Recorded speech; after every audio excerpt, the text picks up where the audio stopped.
Hopefully there's a distinct contrast between yesterday's Mother's Day and today's Monster Monday, even if it is the best way to start your week.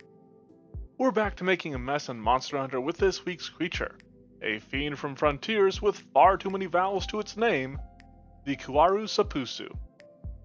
A Leviathan from Monster Hunter Frontiers, the Kuarusepusu is a Leviathan that uses its crystals to react to the game's weather system in a rather unique manner, which allows it to wield two elements.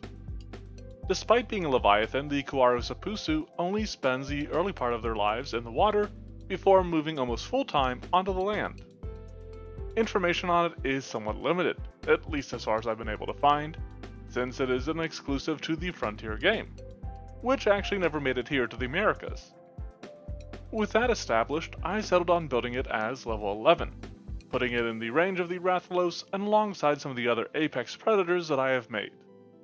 Like many of the monsters that I have made from Monster Hunter, I'm using the animal trait here, though I do wonder if these creatures, as Leviathans, shouldn't have the amphibious trait.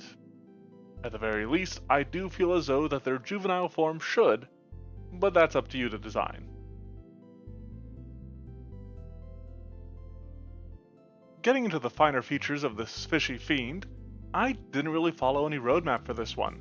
I kind of simply just followed my heart. It starts with a high strength, brandishing its burly body to deliver brutal beatings, but its constitution isn't too far behind that, with a value in between moderate and high. While I endeavor not to be too predictable, this creature does have a rather standard setup for a non-finesse based MH creature that I have put together in the past. It does at least use a moderate dexterity as it demonstrates some agility, but to no one's surprise, its mental scores are all low or lower. Cooking up baseline stats for these sorts of creatures tends to follow a pattern. Despite this low wisdom, the Kuarusepusu uses a high perception score as both a hunter and apex predator that also has the benefit of dark vision and tremor sense, since it can apparently burrow alongside its other forms of movement. It does use a moderate acrobatics to help it balance, and then a high athletics. However, I think if you really want to, you could reduce this down to moderate, as it doesn't actually use it anywhere in its kit.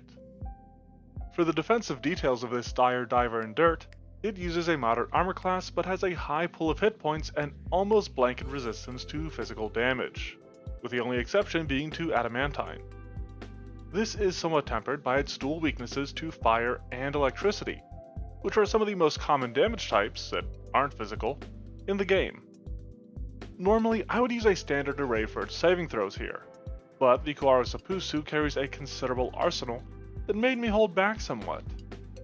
As such, it has a high fortitude inspired by its higher constitution, but its remaining saving throws, its reflex and will saves, are both only low.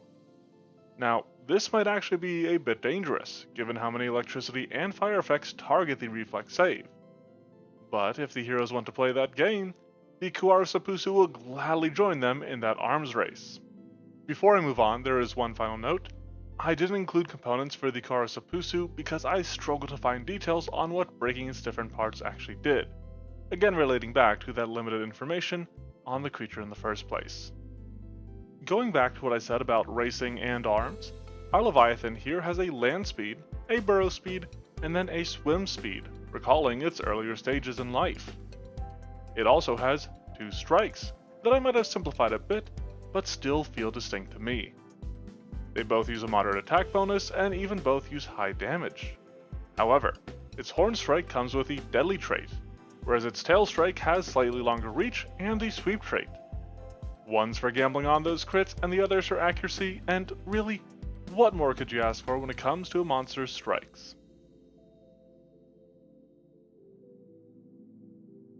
Well, how about more of them? I'm going to start simple with discussing the abilities of this lengthy Leviathan, and kick it off with Reactive Strike. This is a standard monster ability, and might seem a little incongruous with other aspects of its design. The long reach of the Kuarusepusu means that it has a wide area of control, but there is another reason that the inclusion of this is important to its kit. Aside from that, there is also another rather simple ability in the form of Savage Charge. This is just an action compression effect that allows it to move and then strike. referencing a few of its attacks where it'll erupt from the ground to attack, or slither forward before snapping at enemies. Getting into its slightly more unique abilities, we have Scatter Shards. This is a buffing type of ability that lasts until the end of the creature's next turn, meaning that this can actually affect its reactive strike. But this doesn't directly enhance the attacks of the Kuarusepusu. Instead, it allows it to leave behind crystals that are pretty simple to potentially destroy and don't take up any space. This might lead to the heroes ignoring them at first, which actually works out perfectly for the Kuarusepusu. These crystals take 3 rounds to destabilize, which causes them to explode with an effect dependent on the current weather. Under clear skies, these crystals soak in the sunlight and explode in blinding flashes with an extreme DC, since they don't deal any damage. But if a storm is a-brewin', these crystals charge up with electricity and deal unlimited use area damage at a DC between moderate and high. This might be a bit difficult to keep track of, but on the other hand, I do think it could be fun for GMs to play around with, and something that could even change mid-fight. A Kuarusepusu might start in the sun, only for a storm to roll in, or vice versa.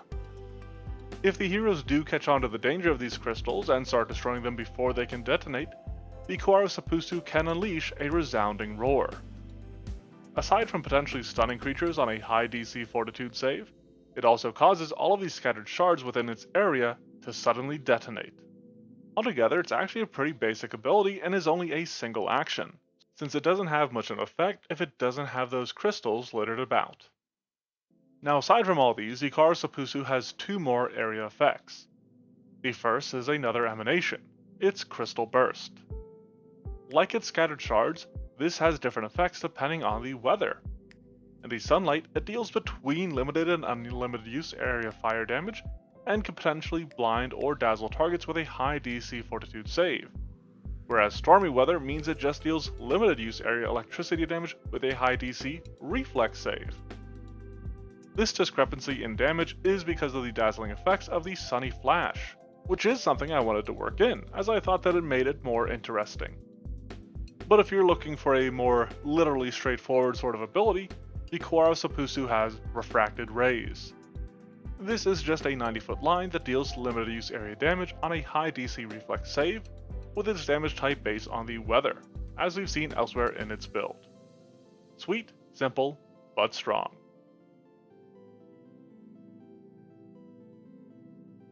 Once again, the lack of information on the Kuarusepusu means that I don't really have an item for it.